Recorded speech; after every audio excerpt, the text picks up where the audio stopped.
Iti sa Bangir recording artist manipod Corimao, Ilocos Norte na pili akas Batang Ilokano of the Year. Amuyan tayo ti detalye.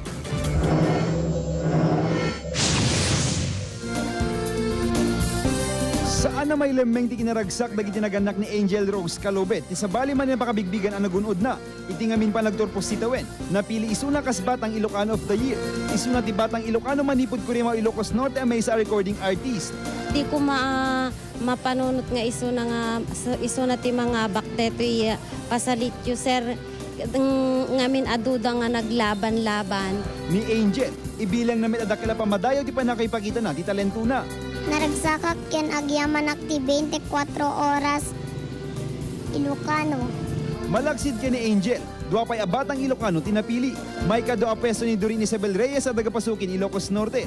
Pagyamanan ni Dorin ken ti inana daytoy apang madayaw. Lalaingak tupay nga agkanta tapno mga bakak tumanen. Very grateful as a mother, and God gave her a great talent also.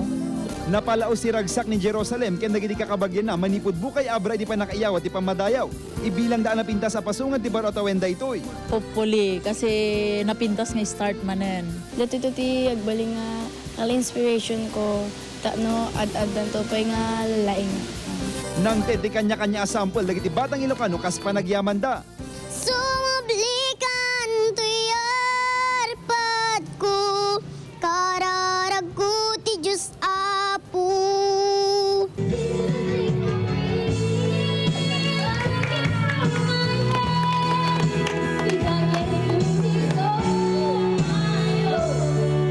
Mark Masudog, nakatutok, 24 oras, Ilocano.